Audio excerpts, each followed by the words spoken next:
So now that we've looked at normal sinus rhythm, we're going to look at SA node dysrhythmias. Okay, are we ready? These are easy to detect, and we're going to look at the P wave. Okay, here we go. Okay, the first thing I'm always going to do is I'm going to do my rate.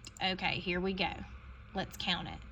1, 2, 3, oh man, 3, 4, 5, 6, 7, 8, 9, 10, 11, 12, 13, 14, 15. Spoiler alert, there's not 30 boxes. So this is what I would do in real life. I know there's not 30 boxes because this one's cut off, and that would be the 29th box. So I know this is now a 3-second strip. Okay, do you see the 3 up there? It's a 3-second strip because I only have 15 boxes. So I know already I'm gonna have to multiply times 20. Okay, here we go to get my rate. I have 1 complete cardiac cycle there and 1 complete cardiac cycle there. Now remember, I can only count within my 15 second strip to calculate rate. So I have 2, and I know this is 3 seconds, is what it should say, 3 seconds. Okay, so what's my rate, y'all?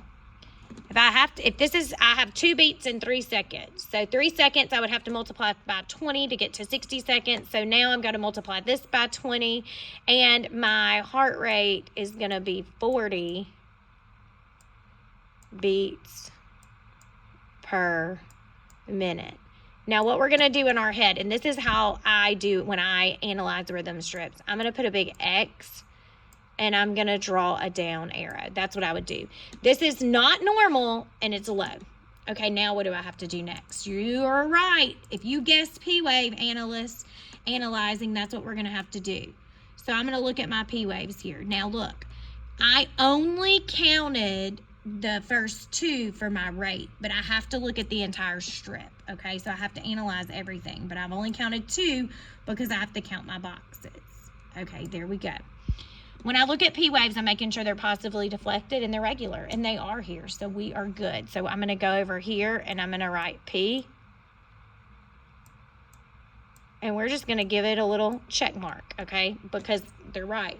They're good. It means the SA node's working great. I'm happy. Okay, QRS is tall and narrow, and it is looking good, guys. So everything's working. My ventricles are depolarizing like they should. I am happy. They're not wide and bizarre. They're tall and narrow and beautiful. So my QRS, it's supposed to be a QRS, is good. In my mind, that's got a check mark. Okay, so I'm moving right along. Now I have my T waves. Now you're going to evaluate your T waves. Are my T waves positively deflected? They are. Now, in class, some students said these T waves look weird. If you thought that, you are correct, but they are still positively deflected and they're following after the QRS. There's some U wave involvement here, but we're not going there. So the T waves, for our intents and purposes, if you look at just the T wave right there, do you see that? Right there. That's normal. Okay, so we're going to say T wave, check. Okay, now my line of repolarization. Okay, if you look at this, I'm just doing a squiggly line underneath. Do y'all see that? It's longer than it has been on our normal sinus rhythm because there's longer pauses between the actual cardiac cycles, okay? That's okay, but it's regular, it's normal. So all of a sudden, everything else is normal, including my P wave, which is what I'm really kind of looking at because my P wave is normal. So I know it comes from the sinoatrial node. I know the impulse, the heartbeat rate is initiated by that, but it's low. So it has to be sinus bradycardia. That means it's initiated in the sinoatrial node, but it's slow. I have to address that. It's not normal. It's sinus bradycardia, okay? So all that means is the sinoatrial node is still initiating the impulse. It's just doing it slower. That's it. Okay, so good job, guys, on that one. Okay, perfect. So that's sinus bradycardia. Whoa, we are not freaking out, though, because we know how to attack this. And we are going to count boxes. And again, I think there's 30 on this one. 1, 2, 3, 4, 5, 6, 7, 8, 9.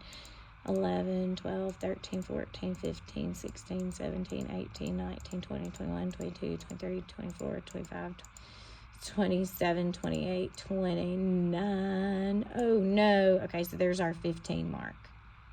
Okay, so we've got 15 boxes. So again, up here at the top, we know this is a 3-second strip. Okay, here we go. Complete cardiac cycles. I cannot see this P wave right here. I cannot see it all, so I can't count that one. I have to start where I can see. If you get confused here, find the QRS and then go to the P wave. Okay, so I've got my P wave, my QRS, and my T. That's one complete cardiac cycle. 2, 3,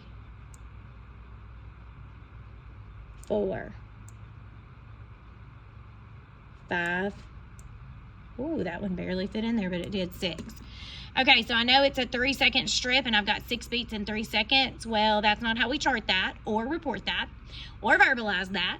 So we've got to get it to beats per minute. So 3 seconds times what equals 60 seconds? Well, that's 20. So I have 6 beats, so I have to multiply that times 20. So that gives me 120. Okay, so I'm going to come over here and write 120 beats per minute. Now, what is that, y'all? That ain't normal. It ain't 60 to 100. So I put a big X on that, and in my head, y'all, I would draw an arrow pointing up that would make me know, okay, this is elevated. This heart rate's elevated. Now, I got to go figure out what's going on in this rhythm now that I know we're elevated. I can't evaluate this first P wave because I can't see it all. But I sure can evaluate that one. Yup. And I'm looking, y'all, to make sure these P waves are all positively deflected. Are they regular? Yes, they're fast, but they're regular, okay? And oh my. Okay, that's supposed to be P wave. Okay, there we go. P waves before the QRS. That tells you where it is before the QRS complex. I don't have any alone P waves. They're positively deflected, and they are before the QRS. Ooh, and I can evaluate that one too. Okay, now P waves, P wave, check. Okay. All right, now I'm on to QRS.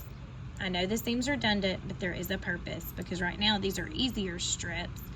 And when we get into some of the more complicated rhythms, you're going to have to make sure you understand what we're looking for, and this is going to help you. So I know it seems redundant, but go ahead and start looking at these QRS, boxing them up, and we're asking ourselves, are they tall and narrow? Does every single QRS have a P wave and a T wave? Is it sandwiched in between? Yes. Okay. Very good. Okay, there we go. Now we're going to do our T waves. Oh, wait, QRS. We're just going to do check. Okay. Now we're going to do the triangles around the T waves.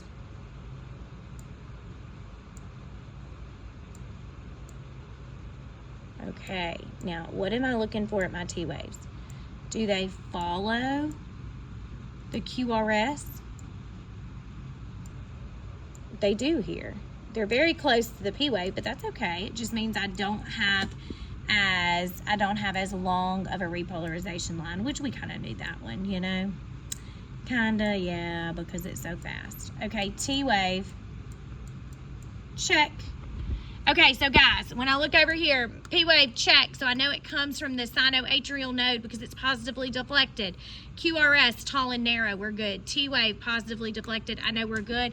It has to be sinus, but it can't be normal sinus rhythm because of the rate, so I have to name it sinus tachycardia. That means the SA node is initiating the heartbeat. It is going to the AV node, then the bundle of His, then the Purkinje fibers. It's just really fast, okay? That's it, guys. It's a really fast. Now let me show you something, and I'm going to erase all this because I want you to see. If you look at that line of repolarization, look at that. Do you see how small that line is? Because it's fast. So as our heart rate gets faster, we have a less time for all myocardial cells to be at rest and repolarized. As our heart rate is slower, we have a longer line of repolarization. I just wanted to point that out. Okay, guys, good job. Make sure you understand how to evaluate sinus tachycardia and sinus bradycardia.